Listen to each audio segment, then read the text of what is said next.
c'est ça qui était super frustrant, c'est que j'avais vraiment cette impression que j'étais venue pour ça, qu'il y avait quelque chose qu'il fallait que je fasse, et la vie était en train de me dire, on n'a pas besoin de toi, ou tu sers à rien, ou tu sais pas t'y prendre, et c'était super frustrant en fait.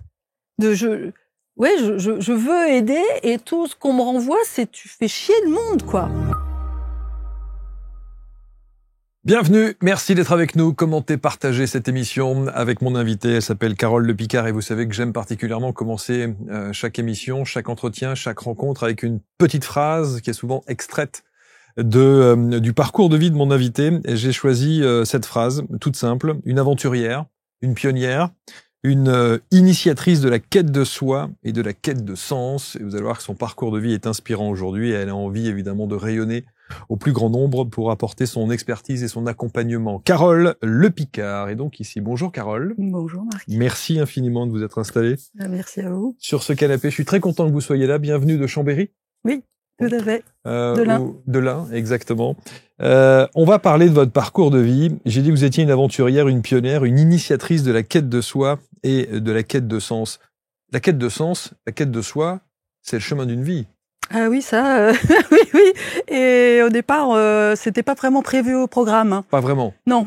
Mais c'est souvent ça. Je suis fasciné aussi par ça, par ces gens qui changent de vie. Sauf que là, il y a parfois ceux qui s'installent et qui parlent de leur parcours de vie et qui se sentent obligés presque de changer de vie, et ceux qui se sentent appelés par une nouvelle vie. Vous avez été appelé. Oui, j'ai été bien poussée quand même. Secoué aussi. Je crois que j'ai résisté. J'étais là un peu comme une feuille accrochée à ma branche, ouais, et à pas vouloir changer, justement à pas vouloir tomber. Mais voilà, un coup, 2 coups, 3 coups, et au bout d'un moment, on se dit bon là. Il y a un message. Ouais, il faut que je sentais qu'il y avait vraiment quelque chose qu'il fallait que je comprenne, que c'est comme si j'avais un angle mort, vous voyez. Et donc du coup, voilà, ça a été le début de toute une démarche intérieure. Ouais. Et puis j'y ai pris goût. Ouais. Alors on va regarder le titre qu'on a mis pour illustrer, et ça aussi c'est extrait d'une de vos phrases dans votre parcours de vie. À la préparation de l'émission, vous dites: sacrifier notre liberté individuelle pour servir le tout. Alors il y a des mots forts dans ce titre. Sacrifier. Oui. C'est comme ça que vous prenez votre vie, votre parcours de vie, que vous analysez votre parcours de vie? Oui, alors j'aime bien ce mot sacrifice, parce qu'au départ j'y ai accordé toute une autre valeur. C'est-à-dire que j'avais une maman qui, de mon point de vue, avait quand même sacrifié une part de ses rêves au service de son rôle de maman, de son rôle de femme au sein de la famille, on va dire, de manière générale. Et une maman en souffrance. Oui. Et donc, pour moi, il était hors de question de me sacrifier. Et à la fois, sur mon chemin, je me suis rendu compte qu'il allait falloir que je sacrifie ce que je croyais devoir faire pour embrasser là où la vie voulait m'emmener, en fait. Et de vraiment faire confiance à ça, sans savoir exactement où j'allais, en fait. Pourquoi je vis? Pourquoi je meurs? 60 000 pensées par jour tournent dans votre tête. Vous vous rendez compte? Savez-vous que 80% de nos pensées quotidiennes sont négatives? Saviez-vous que tout est énergie? Pourquoi ai-je l'impression d'être bloquée après tout le travail que j'ai fait sur moi? Tu peux pas te libérer de ta partie sombre, mais par contre, tu peux en faire une alerte positive. Et si vous étiez à une petite inspiration de changer votre vie?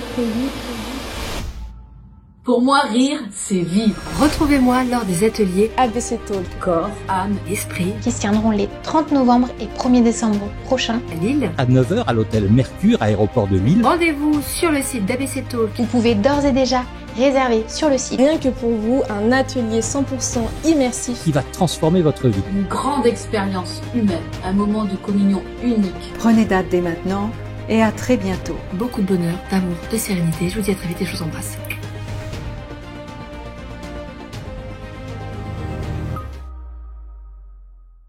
Puisque vous parlez de votre famille au travers de votre maman, votre famille, vous l'évoquez avec vos sœurs, votre positionnement dans la fratrie aussi, Oui. qui n'a pas été simple. Et qui est toujours pas simple. Qui est toujours pas simple, d'accord.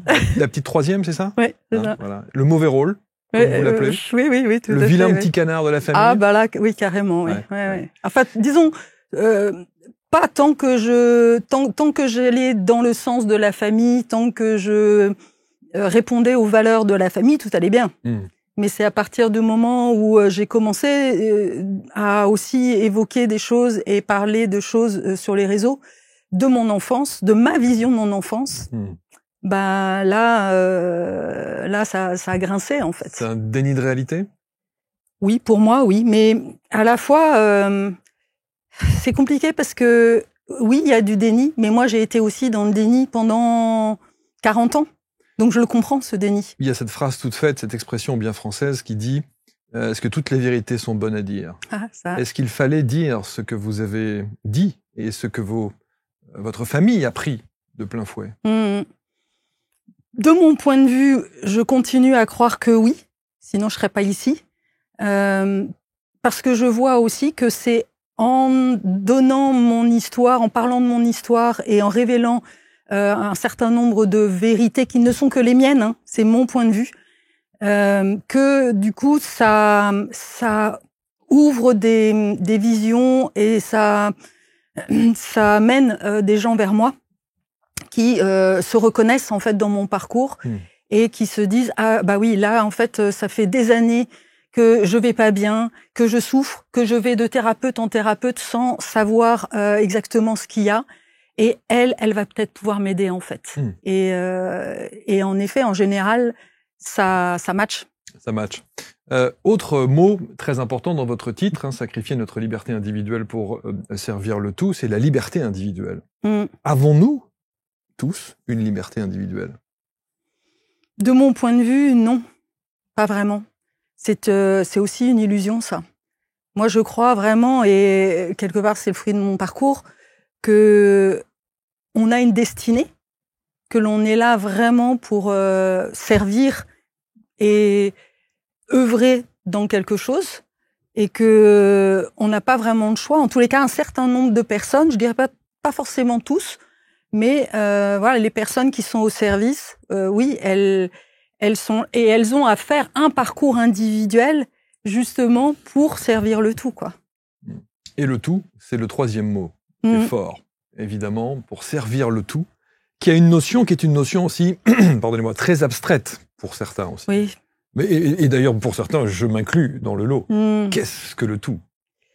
Alors, ma vision aujourd'hui, c'est que la vie est mouvement et que quand on regarde, quand on dézoome un peu, et il y a plein d'outils, de supports comme la spirale dynamique ou ce genre d'outils qui permettent de voir que l'humanité, c'est quand même, il y a des séquences, il y a des époques, et que il y a aussi des personnes qui sont du coup là pour faire des transitions. Et moi, je suis convaincue que je suis venue sur Terre pour initier cette transition et du coup pouvoir guider les autres dans ce qu'on appelle aujourd'hui l'ère du Verseau ou voilà le nouveau monde. En tous les cas, une humanité qui est beaucoup plus justement à la fois centrée, et c'est ça qui est pas toujours évident à expliquer, c'est à la fois centré sur l'individu, mais en ayant vraiment la vision que en effet, on contribue à l'amélioration du tout de l'humanité. Mais c'est là où il y a presque un paradoxe, Carole, parce que vous parlez de ce travail d'introspection de l'individu, et en même temps, vous parlez de la liberté individuelle qui n'est pas franchement une liberté individuelle. Oui. C'est là où c'est presque un peu antinomique paradoxal. Tout à fait, oui. Et la vie est pleine de paradoxes. Vous avez complètement raison. Ouais, et j'ai souvent beaucoup de difficultés aussi à montrer que justement ce chemin d'individuation, en fait, là on parle vraiment du chemin d'individuation tel que proposé par Jung, par exemple, il est en effet là pour pour permettre à l'humanité d'évoluer en fait, et que c'est à la fois penser à soi, mais c'est pas de l'égoïsme. Et pas plus tard que hier, justement, j'en discutais avec une de mes clientes et qui m'a donné un exemple que j'ai trouvé intéressant. Elle me disait, bah oui, c'est comme faire un gâteau au chocolat. Si je vous demande de faire un gâteau au chocolat pour moi, en fait, si c'est pas votre truc, vous allez le faire. Mais bof, quoi, ça va pas être un plaisir. Et du coup, bah, je vais manger le gâteau au chocolat, mais bon, il aura pas un super goût. Alors que si c'est votre truc, que c'est vraiment là où vous kiffez votre life, en fait, de faire des gâteaux au chocolat, bah, vous allez prendre du super plaisir à le faire. Et du coup, vous allez aussi, ce gâteau-là aura un goût complètement différent. Une saveur différente. Une saveur différente, parce que ça sera votre passion et parce que, justement, il y aura cet amour, en fait. Et là, vous réalisez à travers ce que vous faites, et c'est ce que vous faites là d'ailleurs au quotidien, et ça se sent aussi.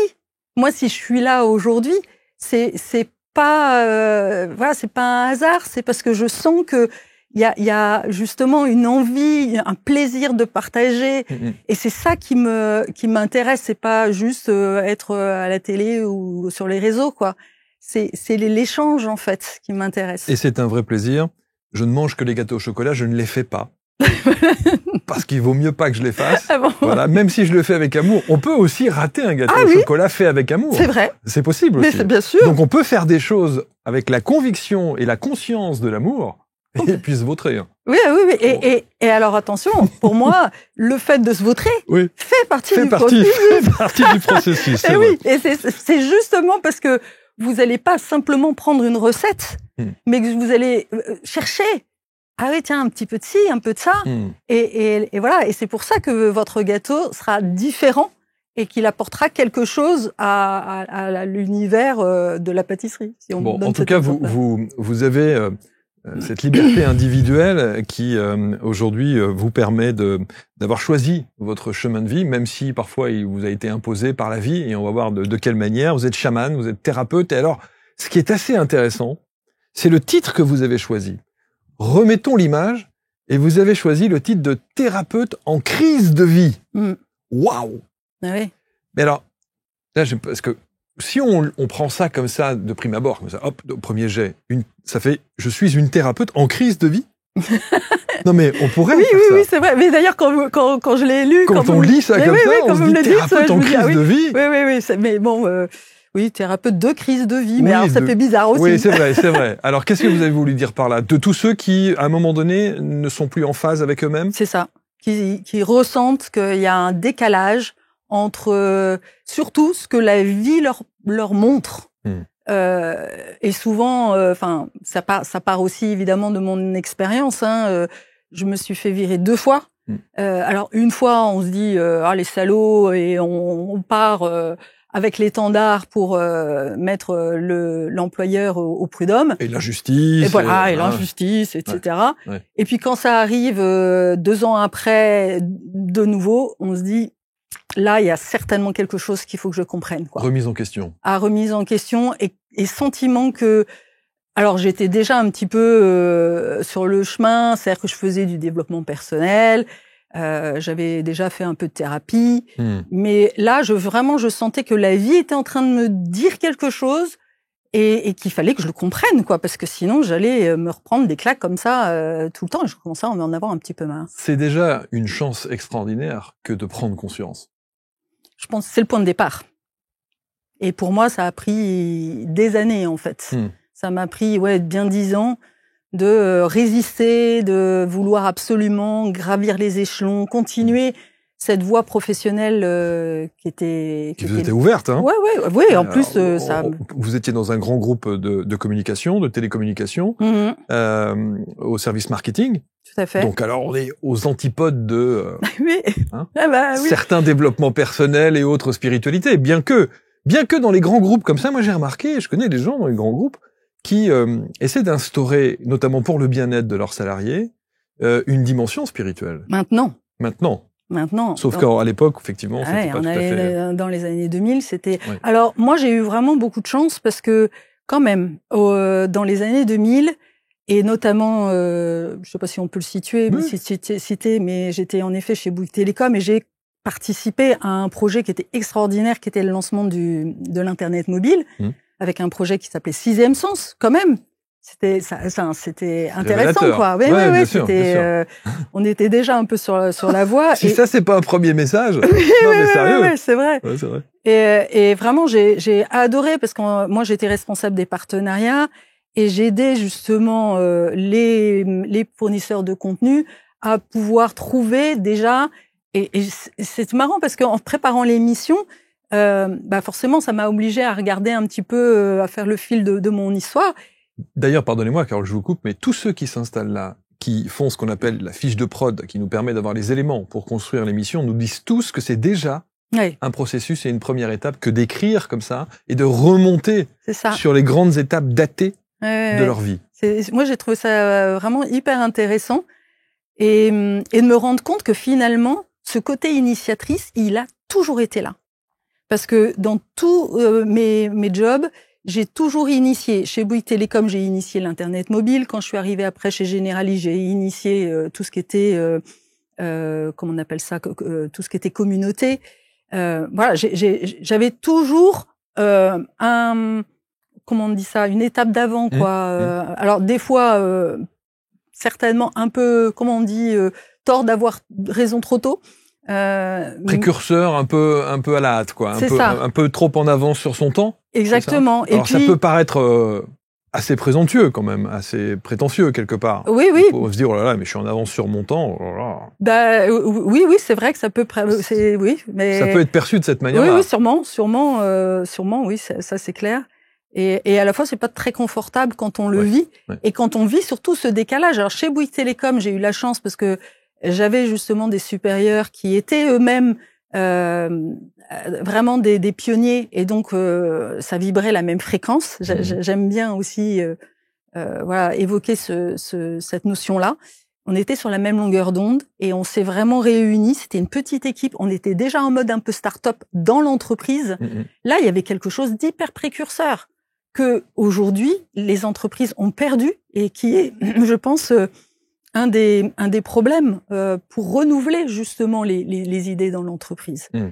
Et donc oui, ça a été vraiment déjà quelque chose d'hyper intéressant et formateur. Et formateur, oui. Ouais, pour la femme que vous êtes aujourd'hui, la chamane que vous êtes aujourd'hui, voilà. Je voudrais qu'on revienne un petit peu, on va rentrer dans le détail de votre parcours de vie, évidemment, et de ces fameux déclencheurs, toutes ces étapes de vie qui ont fait que vous en êtes là aujourd'hui. Mais sur le titre de chamane, est-ce que vous avez le sentiment aussi que aujourd'hui, voilà, on désacralise un peu alors j'allais dire, je sais pas si on dit une fonction, un titre. Tout le monde s'autoproclame un peu chaman. Oui. C'est une très bonne question et moi-même, ça fait partie des sujets où j'ai fait un pas en avant, 3 pas en arrière, en disant est-ce que je le mets, est-ce que je les mets pas.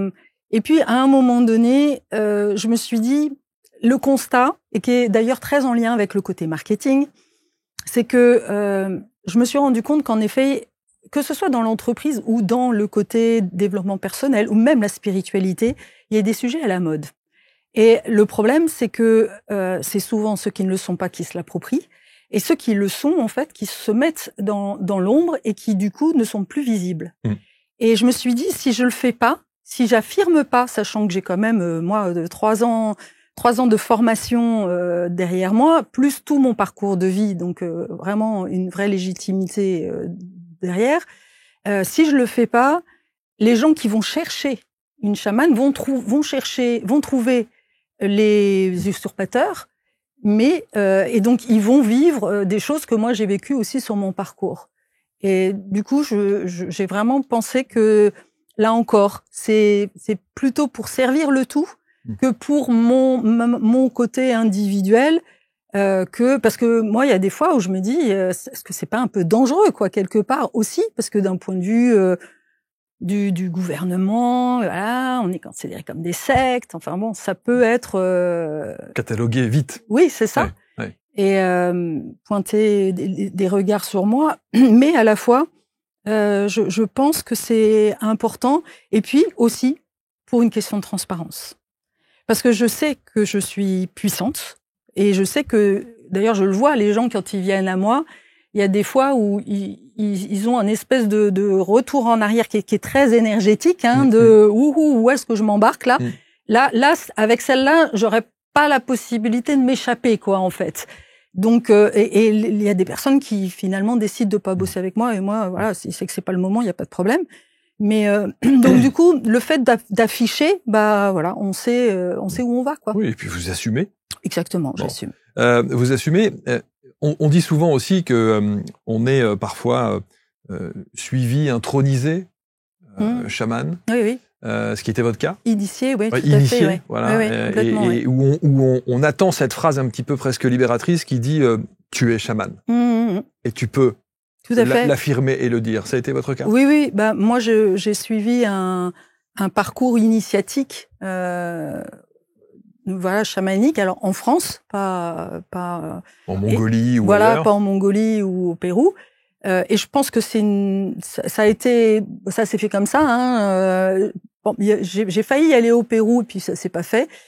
Et en tous les cas, je suis très contente que ce soit passé comme ça, parce que je pense, et c'est le retour aussi de la chamane qui m'a accompagnée, que justement, on est plutôt dans du néo-chamanisme, et que les outils en France, en Occident, ne sont pas les mêmes que au Pérou ou en Sibérie. Donc c'est bien aussi d'avoir eu vraiment les outils, et surtout ce que j'ai compris à travers le chamanisme, et vraiment je remercie la chamane qui m'a accompagnée, c'est que le plus important, c'est la connexion. C'est le lien justement que l'on a avec la personne que l'on accompagne, et de pouvoir vraiment se mettre au service, quoi. Comment s'opère une démarche lorsqu'on décide d'être formé au chamanisme? Vous allez prendre contact avec une chamane en allant la voir et en lui disant « Je pense que je suis chamane ». Ah non. Alors, moi, au départ, c'était vraiment une démarche personnelle. C'est-à-dire que j'allais pas bien. Ah ouais. J'avais déjà fait un parcours de thérapie classique. Et je sentais, j'avais fait déjà pas mal de chemin, mais c'était un moment où justement il y a eu une coupure avec ma famille, ma vraie famille. Et j'ai senti que c'était le moment de faire une coupure, de couper les liens vraiment, de mettre un peu à distance, parce que ça devenait trop souffrant pour moi, en fait. Et je pense que à ce moment-là, de manière intuitive, j'ai cherché une deuxième famille. Et donc, et j'ai senti que le chamanisme était quelque chose que je devais poursuivre. J'avais déjà travaillé un peu avec une chamane, mais ça n'avait pas, j'avais été un peu... C'était pas concluant. Non, c'était pas vraiment concluant. Ouais. Et là, je me souviens très bien, c'était à la période de Noël. J'avais décidé pour la première fois de pas fêter les fêtes de Noël avec ma famille. Et donc, je cherchais un stage de chamanisme.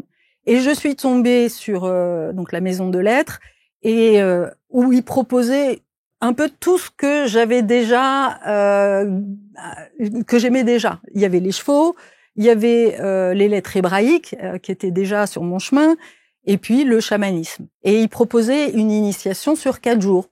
Donc voilà, moi j'y allais juste pour faire l'initiation, quoi. Et voilà, et au bout des 4 jours, je me suis dit non mais je peux pas repartir, quoi. C'est pas possible, il faut que je continue. Et elle proposait en fait un cursus d'apprentissage où on passe d'étape en étape.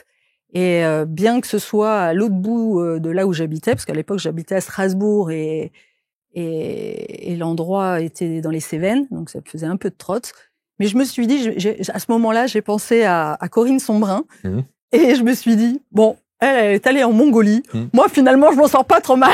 Ou Arnaud Rioux ou d'autres, oui. Évidemment, qui ont fait ce parcours initiatique aussi. Hein. Ouais. Donc voilà, c'est comme ça. Et à ce moment-là, cette chamane vous dit, à la fin de cette initiation, et c'est là, elle vous dit, tu es chamane ? Non, en fait, il y a des niveaux. Donc au départ, on fait un premier niveau, et en effet, il y a on va dire des petite certification, j'aime pas le mot, mais j'arrive pas à trouver autre chose.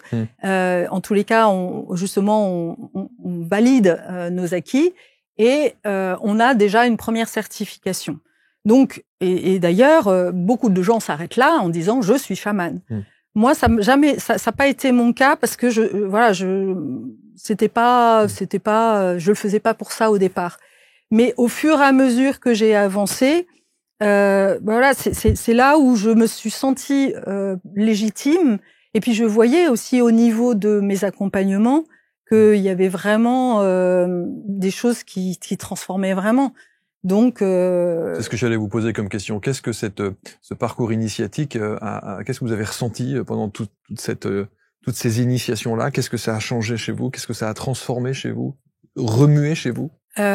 Beaucoup de choses, parce que c'est ce que j'adore en fait dans cette démarche, c'est que on est face à notre histoire. On va comprendre en fait les racines en fait des problèmes. Et à la fois, on est connecté à l'invisible. Alors, c'est très étrange, mais à la fois, voilà, on décortique un petit peu toutes nos blessures. Et puis, on va voir nos ombres aussi, les schémas qui se répètent et comment on peut parfois aussi s'accrocher à notre position de victime et comment c'est pas toujours facile de s'en défaire. Et puis, oui, j'ai senti que plus j'allais dans les profondeurs de mon être et retrouver justement cette connexion et puis pouvoir aussi explorer et faire des exercices avec les personnes qui étaient avec moi, parce que on s'échange beaucoup, on fait beaucoup de soins communs, quoi. Enfin voilà, chacun soigne l'autre. Et plus j'ai fait ça, et plus j'y prenais goût, en fait. J'avais un peu l'impression que là, que mon enfant libre renaissait. Et d'ailleurs, c'était très drôle parce que il y a eu quelques moments, quelques soins où on devait se connecter avec la nature, se connecter aux fleurs et aller ramasser des fleurs, où je me suis vraiment revue petite fille en train de faire mes tambouilles avec de la terre, des fleurs, etc. Et je me suis dit, ah ouais, en fait, j'étais déjà chamane, quoi. Avant l'heure. Ouais, c'est ça. Avant et puis j'étais très connectée à la nature. Je passais mon temps dans les arbres. Et oui, c'est ça qui est revenu, en fait. C'est cette connexion à mon enfant libre et avoir vraiment l'impression de revenir à ce que j'étais à mon essence. Et puis, en parallèle, de voir que plus je me transformais, plus je voyais mon pouvoir transformateur chez les autres, en fait. Donc, ça a révélé beaucoup de choses, voire tout de votre existence et de votre être. Complètement, ouais. Alors, sans vouloir être trop intrusif dans votre vie, vous avez dit quelque chose, on sent bien qu'il y a une relation familiale qui est un peu compliquée chez vous, mais en faisant ce travail d'immersion, ce travail sur vous en profondeur, en allant rechercher les causalités de cette dualité qu'il y a avec votre famille, est-ce que vous n'avez pas réussi à résoudre? Bien sûr. Si, ça a complètement réglé les problèmes avec votre famille, pour le coup? Alors, de mon point de vue, je suis justement sortie de cette posture où j'avais l'impression que parce que ma mère était dépressive ou parce que mon père avait fait ça, du coup, je souffrais. Et de comprendre, de donner du sens. Parce que le chamanisme, ce que j'adore par rapport aux thérapies plus classiques, c'est de voir ça comme un arc de temps. C'est-à-dire, on hérite de nos ancêtres, on a hérité, puis moi j'ai des ancêtres juifs quand même, donc voilà, j'avais quand même hérité de toute ce passé de la Shoah, et c'est pas rien, et que finalement mon parcours de vie avait été comme une répétition de ces souffrances-là, puisque ma mission c'était de m'en libérer, en fait. Donc, il y a plus c'est cette idée qu'on a des parents toxiques. Derrière des choses qui peuvent être souffrantes, on a vraiment, enfin moi j'ai vraiment cette conscience que l'âme de mes parents était exactement ce dont j'avais besoin pour rejouer les blessures de mes lignées et pour pouvoir les libérer. Et quand je vous dis ça, j'ai plein de frissons partout, quoi. Bien sûr. Comment beau. est-ce que vous revenez à ce moment-là auprès de votre famille? Alors, Après avoir été, entre guillemets, transformé, qu'il y a eu cette évolution-là, que vous prenez conscience de tout ça, il faut bien reprendre le lien, le contact. Comment est-ce que vous opérez ça? Alors, pour être très honnête, ça reste encore quelque chose de compliqué, puisque il y a un niveau de conscience qui est pas le même. Et donc, eux m'entendent parfois parler de ma mère qui était dépressive, de comment j'ai souffert, parce que sur les réseaux j'en parle, parce que la plupart des gens que j'accompagne, ils en sont encore là. Donc je reparle de mon passé pour justement leur dire, mais c'est qu'il y a quelque chose à apprendre, c'est que voilà, il faut redresser en fait la barre, mais malgré tout, je n'arrive pas à me faire comprendre. Et ça, c'est une grosse souffrance pour moi, parce que mon père, puisque ma mère est déjà partie, donc elle avec elle, je sais que la paix est faite, mais que ce soit mes sœurs ou que ce soit mon père, il y a encore mais pourquoi tu parles de ça, pourquoi tu as besoin de revenir là-dessus, Alors là, ça va pas aider, hein. Non, j'en ai conscience. À moins que. C'est ça. À moins que, parce que le fait que, parce que là, vous êtes à cœur ouvert, donc vous dites véritablement ce que vous avez sur le cœur, hein, en tout cas de ce que vous acceptez de nous livrer. Ils vont l'entendre. Oui. Mais voilà, et ça fait partie, ça fait partie aussi de ce côté sacrifice. C'est-à-dire que je sacrifie mon besoin d'être reconnu et faire partie de la famille. Pourquoi vous dites pas aimer? Oui, oui, c'est vrai. Ça pourrait être plus simple. C'est tellement vrai. C'est peut-être ça. Mais oui, mais bien sûr. Bien sûr. Vous pensez ne pas avoir été aimé par votre famille? Pas suffisamment? Vous l'écrivez d'ailleurs. Bien sûr, oui. En fait... L'amour et la sécurité inconditionnelle. Pas, voilà, inconditionnel. J'ai été aimée, oui. Mais j'ai été aimée tant que je correspondais à ce qu'on attendait de moi. Et je suis aimée à la condition que je ne sois plus sur le réseau. Et donc, voilà, en gros, j'ai le choix. Faire ce qui me semble, ce pourquoi je suis là, donc servir le tout, et puis être là à l'endroit qui m'épanouit le plus, avec cette idée, et ça a été quand même un sacré chemin de lâcher cette croyance que je faisais du mal à ma famille et que du coup, il fallait que je choisisse entre les deux. Parce que en ayant en plus une mère dépressive, je peux vous assurer que pendant très longtemps, j'ai porté ce poids, cette culpabilité d'avoir rendu ma mère malade. J'entends ce que vous dites, on entend ce que vous dites, et étonnamment, j'ai une réflexion de votre famille en tête qui pourrait dire « on t'a rien demandé ». Tu n'es pas obligé de le faire, on ne t'a rien demandé. Donc tu t'infliges ça. Pardon, hein. Non. C'est une réflexion qui me vient comme ça, et j'entends un membre de votre famille dire « mais attends, on t'a rien demandé. Tu n'es pas la sauveuse de la famille. » Ah, alors ça, justement oui. Justement oui. Et ça, c'est le chamanisme qui m'a permis de le voir. C'est-à-dire que ce dont j'ai compris, notamment grâce à un soin que l'on fait qui s'appelle la constellation chamanique et constellation familiale. Bien sûr. Mais là, on le fait voilà, avec des objets de pouvoir. Et donc, on prend la famille et on regarde les énergies de chaque personne, en fait, ce qui compose la famille. Et c'est là où j'ai compris, en fait. C'est là où j'ai compris que, bah oui, j'étais la seule de la famille à avoir justement, on va dire, je sais pas comment on pourrait dire, ce code, un code génétique. Cette faculté.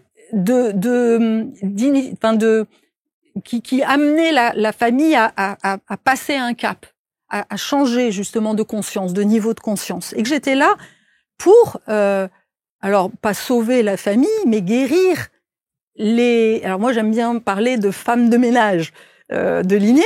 Et je crois vraiment que la chamane, elle est là pour ça, guérisseuse, voilà. Et que je suis là justement en me guérissant moi et en faisant tout le travail que j'ai fait là, je libère je libère mes enfants, et ça c'était un moteur d'ailleurs dans mon parcours. À un moment donné, j'ai senti que de toute façon, je n'avais pas le choix, qu'il fallait que je le fasse parce que sinon je reproduisais ce que ma mère avait vécu et je voulais pas en fait. Donc j'avais pas encore toute la vision, mais en tous les cas, je sentais que j'étais là pour couper en fait, comme le maillon qui disait non stop quoi, la souffrance, tout ce qu'on se trimballe là comme fardeau lié à de la Shoah. Et aujourd'hui, il y a des études qui le montrent que 2-3 générations après, il y a encore beaucoup de traumatismes qui sont encore là et dont on est chargé. Donc certaines personnes de la famille sont chargées en fait de venir libérer ça en fait. Donc se libérer soi-même, libérer la famille, mais pourtant le résultat n'est pas à 100%, n'est pas optimal à 100%. Alors, par rapport à votre famille, j'entends. Disons que, alors, on la libère énergétiquement. D'accord. Maintenant, dans la matière, ça fait pas forcément faire des sauts quantiques à toute la famille. En tous les cas, dans mon cas, mais je vois quand même qu'il y a des évolutions. Avant, il y a encore presque quelques mois, quelques années, notamment avec mon père. Mon père me disait, avait vraiment cette vision que je devais pas faire ça et qu'il essayait de me convaincre. Aujourd'hui, il sait que ça sert à rien de me convaincre. Il dit, je comprends pas. Avec toujours, il dit, il comprend pas toujours. Non, alors qu'il doit vous sentir plus heureuse, plus épanouie, plus en phase. Mais non. Bon. Mais non, parce que pour lui, d'ailleurs, on en a discuté il y a pas très longtemps, dans la mesure où je n'incarne pas ce truc matériel. Il faut que ça soit concret. Ouais, c'est ça. Il faut qu'il y ait un diplôme, il faut qu'il y ait une structure, il faut qu'il y ait un bulletin de salaire, il faut qu'il y ait, bien sûr. Le jour où j'aurai une entreprise avec 50 personnes, peut-être que je serai reconnue. Ouais. Mais pour le moment, non. En tout cas, briser les chaînes, c'est aussi la mission de la chamane que vous êtes. Oui, vraiment, oui. Il n'y ait plus ces schémas répétitifs, qu'il n'y ait plus, c'est ça. Plus tout ça. En tout cas, cette mission-là, vous pensez l'avoir accomplie? Ah oui, ça c'est sûr. Et je vois pour le coup, et là c'est ma satisfaction, c'est de voir que sur mes enfants, ça a changé énormément de choses. C'est-à-dire que contrairement à là, j'ai vraiment fait un grand changement. Alors j'ai élevé mes enfants toute seule, et le changement, ça a été justement à un moment donné de suivre ce chemin. Ça a commencé par la danse, parce que j'ai commencé mon parcours aussi chamanique avec la danse thérapie avec des chamans. Et quand cette danse-là m'a appelée, quand ce parcours de thérapie m'a appelée, il fallait que je parte 9 jours alors que mes enfants étaient encore ados. Et au moment de le faire, je me suis dit non, mais je peux pas. Non, je peux pas. Mes enfants, ils vont rester tout seuls. Sacrifice. Cette idée de sacrifice, je devais sacrifier. Légitime. Bien sûr. Et en plus, j'ai eu la bonne idée d'aller en parler à mon fils qui me dit « Mais non, mais maman, qu'est-ce que tu fais? C'est n'importe quoi, etc. » Et finalement, je suis retournée voir les formateurs, enfin notamment la formatrice. Je lui en ai parlé en lui disant « Maintenant, finalement, j'ai réfléchi. Ça peut pas se faire, pas maintenant. » Et elle m'a répondu un truc. Elle m'a dit « Mais Carole, est-ce que c'est si difficile de te faire du bien à toi ?» Et là, je me suis écroulée. Elle avait touché quelque chose de tellement profond, en fait. Non, je n'avais pas le droit de me choisir moi, en fait. Et donc, j'ai décidé de le faire. Et c'est les petits? Oui, en fait, j'ai fait en sorte, j'ai pris conscience que il fallait aussi que, du coup, j'avais des amis, j'ai fait en sorte que j'ai géré bien sûr. Mais oui, je les ai. Mais aujourd'hui, c'est ça qui est génial. Et puis, il y a encore une autre histoire qui était assez forte en la matière, c'est que, là, à ce moment-là, elles étaient OK, mes filles, il n'y avait pas de souci. Mais aujourd'hui, elles me remercient parce qu'elles me disent, mais on a eu tellement d'autonomie, en fait. Tu nous as permis de développer cette autonomie. Et ma fille qui a 22 ans, qui est maintenant autonome, et même mon fils, me disent par rapport à mes amis, je vois en fait que je suis super débrouillarde, et j'ai pas une maman qui est là, qui étouffe, qui me demande. Je suis libre de faire mes choix en fait. Il y a une évolution et un changement dans votre façon de voir la vie, d'appréhender la vie, de vivre cette vie. Ce changement-là, vos enfants, j'imagine qu'ils doivent avoir une autre maman. Enfin, il y a un avant et un après. Ah oui, complètement, oui. Ah oui, ça eux, ils l'ont bien senti. Hein. Et ça a eu des impacts aussi sur eux, même si ça n'a pas été forcément simple. Mais aujourd'hui, typiquement, je pense à ma fille qui a eu, il y a quelques années, elle avait initié, elle démarrait sa formation de coiffure. Et elle avait commencé un parcours, comment on appelle ça, vous savez, elle travaillait en alternance, en apprentissage. Ouais. Elle avait trouvé un apprentissage, mais elle était dans un salon où elle se sentait pas bien.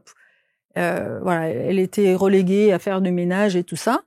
Et à un moment donné, elle s'est écoutée. Elle a senti et elle a pris le risque d'arrêter, sans savoir, comme moi, sans savoir ce qui allait. Comment elle allait rebondir. Voilà, comment elle allait rebondir, si elle allait retrouver, sachant qu'à Strasbourg, il n'y a pas 36 000 coiffeurs non plus. Mais elle a fait confiance. Elle a fait confiance à la vie. Et finalement, elle a retrouvé un autre salon. Mais elle a écouté ce truc. Non, là, ça va pas. Et ça, je sais que c'est vraiment moi qui lui ai initié, quoi. Ce côté, oui, je fais confiance à la vie. Et bon, il y a eu un moment, notamment de mon parcours, où c'était chaud patate, hein. Et elle m'en a voulu parce j'ai dû vendre la maison dans laquelle on était. Et à ce moment-là, elle m'en a beaucoup voulu parce qu'elle passait le bac et ça l'a mis en grosse difficulté, en insécurité.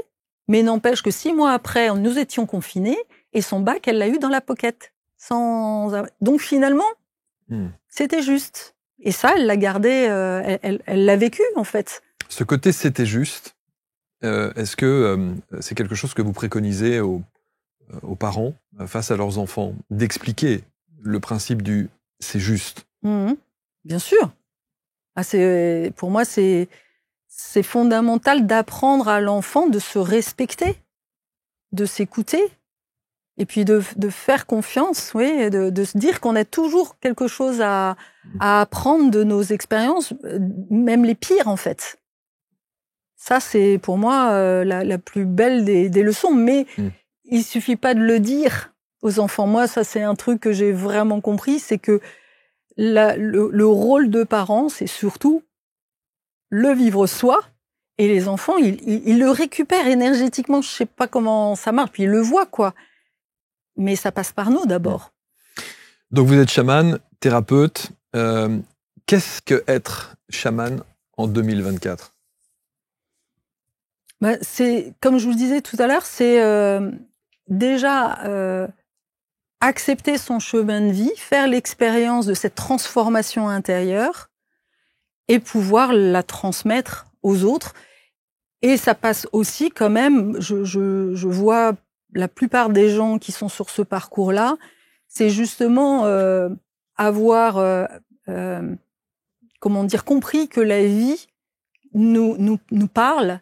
Et c'est aussi pour moi, c'est un grand, c'est un outil hyper précieux aujourd'hui, parce qu'il y a beaucoup de gens qui se sentent dans cette impuissance et qui se disent, mais comment on peut faire en fait ? Comment je peux sortir de ça ? Oui, comment je peux sortir de ça ? Comment je peux contribuer à mon niveau ? Et avant de penser à contribuer, peut-être se dire comment je peux sortir de ça, de ce cercle vicieux, de ce carcan, de ces schémas répétitifs, oui, ou des choses qui sont tellement difficiles et anxiogènes à vivre tous les jours, avant de penser peut-être à améliorer le monde. Souvent, en tous les cas, moi je remarque que la plupart des gens que j'accompagne, ils sont vraiment dans cette notion de service. Okay. C'est souvent quand même très présent. Et moi, je l'avais, je l'avais déjà quand c'était à peu près 2014-2015, je me suis fait virer la 2e fois. J'avais cette sensation que j'avais quelque chose à transmettre au monde, donc que j'avais envie de faire du bien. Oui, pas forcément servir au sens changer le monde. Quoique, j'avais un peu ça quand même. Mais c'est vrai, vous aviez déjà ce ressenti-là. Ah oui, je sentais qu'il y avait. Mais par contre, c'est ça qui était super frustrant, c'est que j'avais vraiment cette impression que j'étais venue pour ça, qu'il y avait quelque chose qu'il fallait que je fasse, et la vie était en train de me dire, on n'a pas besoin de toi, ou tu sers à rien, ou tu sais pas t'y prendre, et c'était super frustrant en fait. Je veux aider, et tout ce qu'on me renvoie, c'est tu fais chier le monde, quoi. Votre famille a dû se dire. On l'entend d'ici, hein. C'est ça en fait. C'est-à-dire qu'évidemment qu'ils vous aiment parce que vous faites partie, vous êtes la famille, mais ils ont dû se dire ça. Qu'est-ce qu'elle nous fait chier, Carole, quoi. Et elle continue. Mais alors ça a été, parce que ça les bouscule dans leur retranchement. Mais bien sûr. Et ça a été, je me souviens, je crois que à l'époque, je faisais pas mal d'allers-retours en train, je sais plus où j'étais, mais j'écrivais en général dans le train, je sais pas, ça me venait. Et un jour, j'ai commencé à écrire sur « Je suis une emmerdeuse ». Et j'ai commencé à assumer ça. Mais oui, ce côté excentrique, sur ce côté, c'est-à-dire que là, il y a un centre, la famille est un centre, et moi, je suis là, je suis à la marge. À l'extérieur du cercle. À l'extérieur du cercle, et à la fois, j'ai compris, mais ça m'a pris vraiment du temps, que, en fait, ce nouveau cercle, c'est quelque chose qui va grossir, en fait. Il y a beaucoup de gens qui sont comme ça, qui se sentent un peu hors normes ou excentrés, et finalement, c'est le début d'un nouveau, du nouveau. Il y a beaucoup de gens, d'ailleurs la plupart des gens qui s'installent sur ces canapés nous disent à chaque fois la même chose. Je me sens en marge d'eux. Depuis toute petite, je me sens incompris, incomprise. Voilà, j'étais pas en phase, même dans l'amitié, même en amour. Et après, évidemment, avec l'évolution professionnellement, c'était la cata. Je me suis cherché, j'étais pas au bon endroit, etc., etc. Beaucoup, hein. Oui, c'est. Alors maintenant, on met des étiquettes. Et je suis passée aussi, zèbre, HP, et tout ça. Mais c'est ça. Alors, il y a des grandes étapes dans votre vie, évidemment, vous en avez évoqué quelques-unes. Vous dites aussi, je n'ai pas compris le sens du sacrifice. Alors, rappelez-moi. Alors, vous dites ça, j'ai sacrifié la vie que je croyais devoir vivre pour embrasser la vie qui m'attendait. Oui. Et vous dites, j'ai pas compris, en fait, le sens du sacrifice au départ. Ah non, au départ, non, c'est clair. Non, c'est ce que je disais tout à l'heure, j'étais accrochée et je comprenais pas, puisque je voyais, en fait, ce qui se passe, et là on est en plein dedans, à mon avis, on est vraiment dans cette phase il y a un système, alors moi à l'époque c'était ma vie, qui était en train de s'effondrer, donc toute la partie qui était basée sur la richesse, sur les signes extérieurs de richesse. La matière, voilà, le faire, l'avoir. Le paraître. Le paraître. Et cette conception que j'existe et que ma valeur était... Elle passe par ça. Elle passe par ça, voilà, exactement. J'ai besoin de ça, et vraiment, moi, je suis bien rentrée dans ce jeu-là, puisque surtout au moment où ma mère était en fin de vie, c'était vraiment... en fait, j'étais convaincue que le jour où j'aurais enfin un titre un peu honorable, alors elle me reconnaîtrait. Il y avait ça derrière. Il y avait vraiment cette notion d'amour, on va m'aimer si j'arrive. Parce que je suis. Voilà. Parce que j'arrive à cet endroit-là. Et en fait, c'est là où, c'est là où je me suis complètement vautrée, en fait. C'est que c'est vain d'agir pour que les autres nous aiment.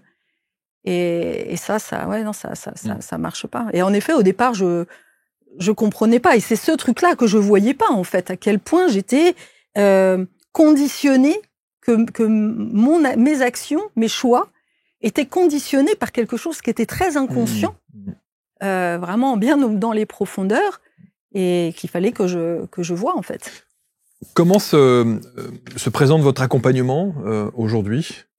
Alors aujourd'hui, je propose un parcours initiatique sur 8 séances où on va justement revenir à la base, revisiter le lien parental, le lien à la mère, le lien au père, et on va comprendre tous les mensonges qu'on s'est racontés, tout ce qu'on n'a pas vu. Ou qu'on nous a raconté aussi.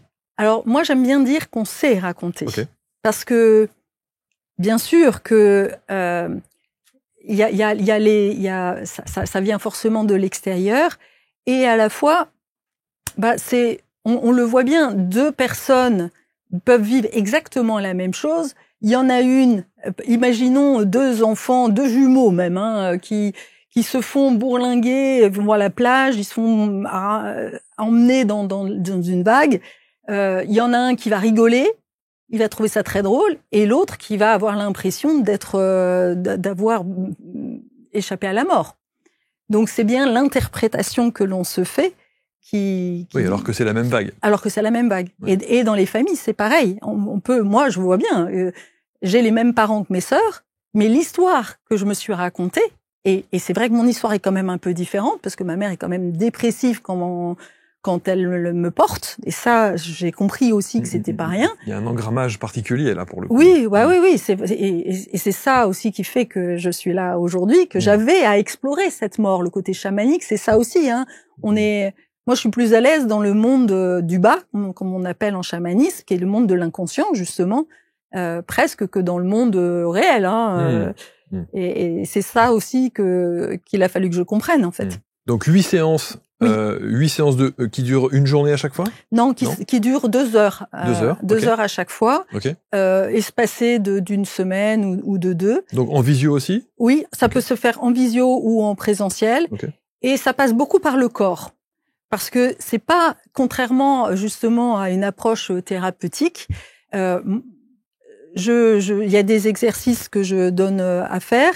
Mais l'idée, c'est vraiment de se connecter justement au traumatisme par le corps. C'est-à-dire que la personne, je vais lui demander de fermer les yeux, de se reconnecter à ce moment, et à partir de là, on va vraiment dérouler et on va guérir le traumatisme. On va changer l'histoire justement, changer l'énergie, et on va permettre justement à l'enfant de réagir comme il n'a pas pu réagir, et c'est ça qui va vraiment redonner de l'énergie, remettre les émotions au bon endroit, et ça change une vie, vraiment. Est-ce que vous avez un exemple de quelqu'un que vous avez accompagné, une sorte d'avant-après, qui a suivi évidemment ce petit cursus de 8 séances, et que vous avez trouvé métamorphosé après ça? J'en ai plein. Quelqu'un qui vous a profondément marqué? Alors, une qui m'a profondément marquée, qui est assez récente, Myriam, qui est une jeune femme qui a une quarantaine d'années, qui élevait sa petite fille toute seule, qui est une tradeuse, donc qui avait super bien fonctionné, donc dans la finance? Dans la finance, qui d'origine afghane. Ça, c'est pareil, avec un père qui a perdu sa mère très jeune, et avec un père qui était très autoritaire. Et quand elle est venue à moi, elle était sur Paris, et en fait, elle était complètement terrorisée de l'intérieur. Elle venait de vivre une affaire judiciaire vraiment lourde. Et en fait, alors c'est une femme qui, de l'extérieur, vous diriez, mais waouh, super nana, elle sait charisme, etc. Et quand j'ai commencé à travailler avec elle, j'ai senti qu'il fallait que je démarre par un soin qu'on appelle le soin de l'enfant intérieur. Je fais jamais ça. Mais là, tout de suite, je lui ai dit, je sens qu'il faut que je fasse ça avec toi. Il me dit, OK, je te fais confiance. Et là, j'ai bien fait, parce que ce soin-là, rien que ça a été un truc de malade. Parce que elle a pris conscience elle-même que, au fond d'elle, elle était en train de s'écrouler, quoi. Les fondations, franchement, c'était impressionnant, quoi. Et rien que ça lui a mis bien 3 semaines pour... Voilà, c'est venu à l'intérieur, bouger. Ça travaille. Ah, mais impressionnant. Là, le côté chamanique, elle l'a bien senti, et elle m'a dit, mais pourtant, elle avait fait beaucoup de choses. Elle avait été en Australie, etc. Elle m'a dit, mais j'ai jamais fait ces expériences-là, quoi. Et donc, à ce moment-là, elle était bloquée à Paris. Elle devait retourner au Brésil, où elle avait déjà vécu, pour pouvoir, renouveler son passeport. Mais elle n'y arrivait pas. Elle était complètement figée. Elle se dit, mais je comprends pas, pourquoi j'arrive pas? Et donc, du coup, elle était en confusion. Elle se dit, est-ce que je dois y aller? Est-ce que je dois pas y aller? Je sais plus, en fait. Et c'est ce qui avait motivé sa démarche. Et finalement, elle y est allée. Et aujourd'hui, elle habite là-bas. Et sa vision de la vie, elle a compris tellement de choses, en fait. Elle s'est libérée. Vraiment. On a le sentiment que si on prenait une image un peu simple, c'est-à-dire qu'il y a des cadenas un peu partout dans nos vies. C'est ça. Et avec des séances comme ça, on peut avoir les clés de chaque cadenas, en fait. Alors, faire sauter les verrous, comme ça. C'est vraiment très drôle que vous évoquiez cette image-là, parce que c'est très souvent, c'est une image que j'ai très souvent eue dans ma vie et dans mon parcours chamanique, l'impression d'avoir tout. Les clés pour ouvrir. Parce que quand vous parliez tout à l'heure de briser les chaînes, ces chaînes, elles sont maintenues par les cadenas. C'est ça. Et donc, inévitablement, cette image, cette métaphore du cadenas où on a la clé pour ouvrir, on se dit, oh, voilà, c'était ça qu'il fallait faire. C'est un peu comme mon fils, quand il était petit, avait un jeu vidéo où c'était des énigmes. C'est un peu ça, en fait. On a vraiment l'impression que la vie, c'est une énigme. Et voilà. Mais la vie est une énigme. Bien sûr. Un sacré mystère. C'est un sacré mystère. Est-ce qu'aujourd'hui, vous êtes heureuse? Oui. Vous êtes alignée avec ce que vous vouliez toujours être? Ah non, alors je ne savais pas, justement, et c'est ça qui est génial, c'est qu'en fait, au départ, je savais pas ce que je voulais être, mais je l'ai retrouvé, en fait. En tout cas, c'est votre chemin de vie, vous êtes aligné avec ce chemin de vie-là. Ah oui, et puis j'ai vraiment de plus en plus de confirmation que c'est vraiment que ce n'est que le début, d'ailleurs, parce que je sens qu'il y a des choses qui sont en train de s'expanser, la danse aussi, que je sens que je vais revenir vers ça aussi, rajouter ça. Mais ce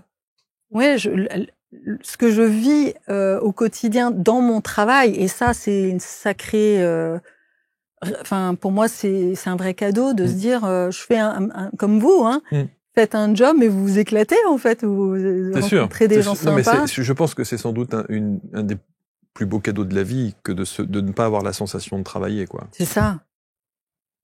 Exactement. Je pense que c'est ça le plus beau cadeau. Et même parfois, je sais pas si ça vous fait ça, presque avoir une sorte de culpabilité. Parfois, il m'arrive d'avoir ce sentiment-là en me disant, mais tu bosses ou tu... Ouais. Parce que c'est tellement fluide et c'est tellement Alors, engrammé en soi, tout à fait, on se dit c'est tellement naturel que on n'a pas le sentiment de bosser. Alors moi je vois très bien ce que vous voulez dire. Je l'ai parfois dans aussi le lien à l'argent, par exemple. De me dire c'est tellement facile, c'est tellement agréable. Comment je peux demander, et ça d'ailleurs ça fait partie souvent des choses que l'on travaille avec mes clientes aussi, c'est parce que le but du jeu, c'est de les amener justement sur leur vocation, ce pourquoi elles sont faites.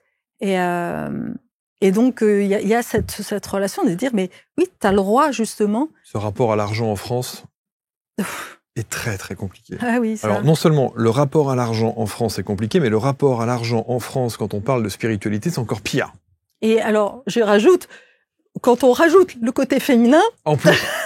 Ouais, c'est vrai. Mais oui, et la spiritualité, ça ça fait partie aussi des histoires. Et je pense que c'est ce que je suis venue aussi rassembler, c'est-à-dire on peut être spirituel, on peut mon côté businesswoman d'avant, oui, je peux être aussi businesswoman, chaman et avoir tout un parcours. Bon, l'objectif c'est quoi maintenant? C'est de convaincre vos sœurs et votre père que vous faites un vrai job? J'ai rien à vous n'avez pas à convaincre. Oui, bien sûr. Absolument... Ma question est idiote, j'aurais pas dû vous la poser comme ça. Non, j'ai rien à prouver, mais oui, j'aimerais. C'est sûr que. Mais j'ai compris aussi que plus je vais m'attacher à ça, moins ça va arriver. Donc voilà, ça fait vraiment partie des choses de détachement. Ouais. Ok, on verra bien. Mais vous avez dit quelque chose de fort et de sensé. Vous avez dit j'ai rien à prouver en fait. Non. Et c'est là où je les remercie, parce que tout ce que j'ai pu vivre justement avec cette famille, ça m'a permis de lâcher ça. Ouais. ce besoin de reconnaissance. Je trouve que l'accomplissement d'une vie devrait passer par ce ressenti-là, en conscience, qui consiste à dire « je n'ai rien à prouver à personne ». Mais pour moi, c'est ça l'individuation. Je trouve que c'est ça aussi. Ouais, je suis d'accord avec vous. Ouais. Quand on est capable de dire ça, de ressentir ça, parce qu'on le dit, parce qu'on le ressent très profondément. Il s'agit pas une phrase qu'on balance comme ça au petit déjeuner entre deux trucs. Hein. Ouais, de le ressentir. De le ressentir vraiment en conscience, en disant je fais ce que je fais et je n'ai rien à prouver à personne. Mais oui, parce que je sens que je suis vraiment au bon endroit. Ouais. Et c'est cette sensation, c'est très comment dire. C'est que de la perception, hein. C'est très corporel comme sensation de dire mais oui, je sais que je suis au bon endroit. Et voilà, le sacrifice, c'est peut-être à un moment donné que et pour moi, j'ai compris aussi que quelque part on va dire le regard que j'ai eu de ma famille, je le vois aussi comme une espèce d'initiation pour me préparer à tous les autres qui, voilà, quand on commence à devenir un peu plus visible, vont nous juger, vont nous machin. Ah, ben là, on est bien préparé, hein. Donc merci à votre famille. Mais oui. Merci. Mais bien sûr. Bien sûr. Ils vont entendre le message. Merci infiniment, Carole. Je trouve, on va mettre évidemment autour de cette vidéo l'intégralité des liens pour entrer en contact avec vous. Il y a des sessions comme ça qui se font, alors on l'a dit en présentiel, qui se font en visio aussi. Des stages en immersion, voilà, des immersions. Et du coup, vous faites ça près de chez vous? Oui. Quand c'est en immersion? Ouais. Oui, quand c'est en immersion, j'ai un lieu que j'ai trouvé là aussi, mais il m'est tombé dans les bras. Ça, c'est des trucs. Quand c'est les cadeaux de la vie, hein. Quand on est aligné, c'est là aussi on reçoit, on voit, ça vient. Faut avoir un peu de patience, mais les choses viennent. Et d'ailleurs, voilà, si je suis ici, c'est aussi que c'est venu sur mon chemin et merci. Merci à vous en tout cas. Merci beaucoup. C'est passionnant. J'ai bien aimé. J'ai été touché vraiment par votre histoire, votre parcours de vie, cette résilience dont vous avez fait preuve aussi, et le fait d'avoir le courage de raconter sa vie et de mettre aussi comme ça devant tout le monde l'histoire de votre famille. C'est pas simple. Non, c'est pas simple. Il faut du courage. Et je pense que je vois aussi que ça évolue beaucoup. Il y a beaucoup plus de conscience et que justement c'est un sujet. Et plus on va en parler, moins ça va devenir justement le truc bizarre, le truc tabou. Je pense que on est vraiment dans une période où il faut lever les tabous, quoi. Vos enfants disent maman elle est chamane? Bon, maman elle est bizarre. Maman elle fait. Elle nous étonne plus. C'est ça. Voilà, on en a tellement entendu et vu avec maman, donc c'est pas un problème. Oui, ça c'est sûr, ouais. J'imagine. Ouais. Et tout le monde va bien. On vous souhaite le meilleur, Carole. Merci infiniment. Merci beaucoup. Merci. Vous commentez avec bienveillance, comme toujours. On va lire tout cela très attentivement et je sais que vous serez sensible à cette émission et on se retrouve très vite pour une prochaine rencontre. Salut.